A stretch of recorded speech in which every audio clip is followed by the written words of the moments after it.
Perkenalkan, nama saya Dia Utami Melana Putri dengan NIM 190510109. Kali ini kita akan membahas tentang pertumbuhan koperasi. Latar belakang pertumbuhan koperasi di seluruh dunia disebabkan oleh tidak dapat dipecahkannya masalah kemiskinan atas dasar semangat individualisme. Koperasi ini lahir sebagai alat untuk memperbaiki kelemahan-kelemahan dari perekonomian bentuk kapitalis. Kelompok kami mendapatkan narasumber seseorang yang bekerja di Koperasi Kobe Sejahtera. Koperasi Kobe Sejahtera itu didirikan pada November 2008 yang bergerak di bidang simpan pinjam.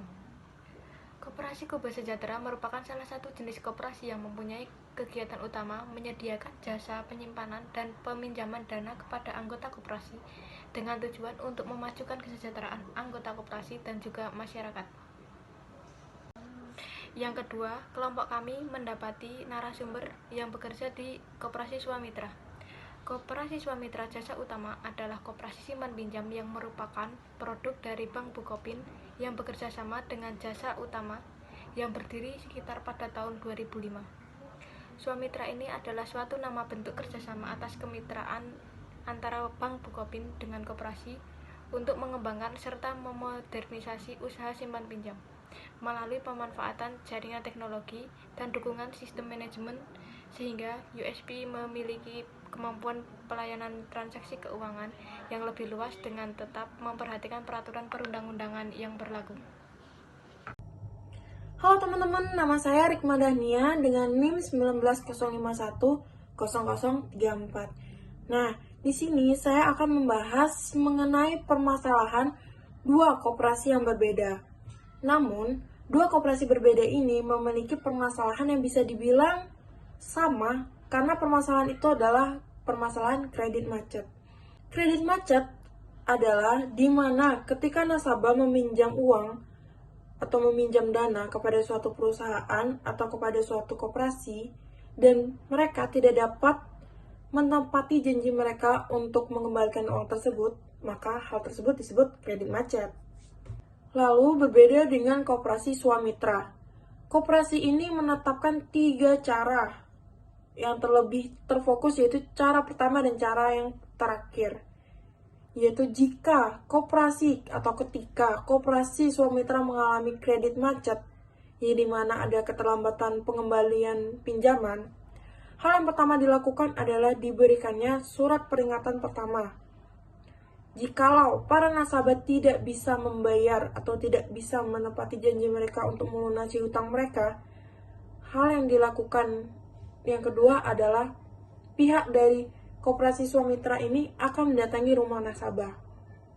Jikalau ada kendala seperti mungkin penurunan finansial dari nasabah atau ada kejadian sesuatu, hal yang dilakukan ketiga adalah melakukan pelelangan barang, di mana barang tersebut adalah jaminan awal milik nasabah sehingga bisa atau dapat memperoleh pinjaman dari koperasi Swamitra. Hasil barang yang dilelang oleh koperasi Swamitra ini, berikutnya kita akan membahas mengenai prinsip-prinsip koperasi yang diterapkan oleh kedua koperasi ini. Dari koperasi Kobe Sejahtera, koperasi ini menerapkan prinsip koperasi berdasarkan Undang-Undang Nomor 25 1992 dan prinsip koperasi menurut ICA atau International Cooperative Alliance. Nah, Undang-Undang Nomor 25 Tahun 1992 ini diciptakan sebagai turunan dari pasal 33 Undang-Undang Dasar 1945 yang dianggap sebagai dasar yang baik bagi perkoperasian nasional. Sedangkan untuk koperasi Swamitra, koperasi ini sebagai lembaga keuangan mikro yang berbentuk unit simpan pinjam, menerapkan 5C dan 7P untuk menghindari kredit macet. Aspek 5C yaitu karakter, capacity, capital, collateral, dan condition.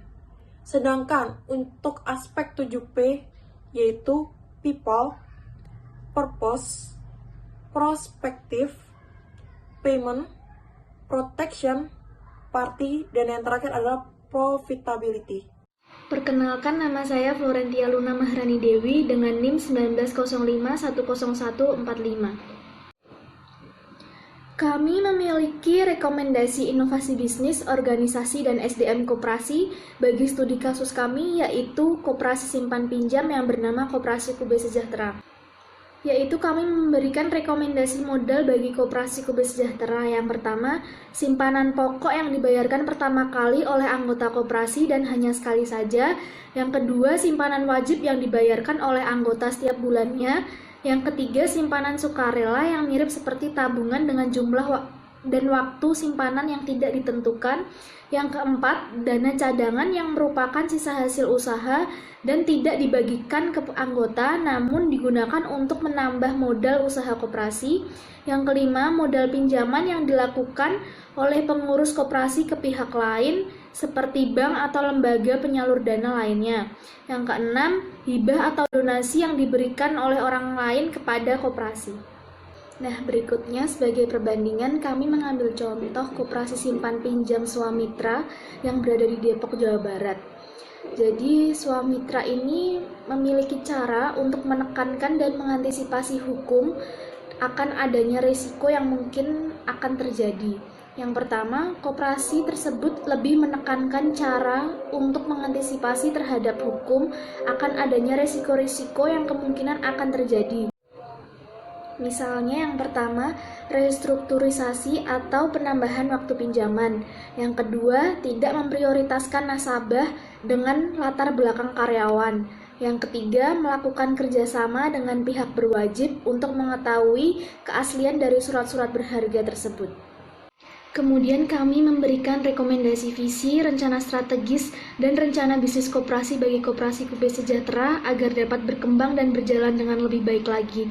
Yang pertama yaitu menjadi mitra kerja yang handal dan disiplin dalam bekerja. Yang kedua, berani untuk tegas terhadap para anggota dan masyarakat.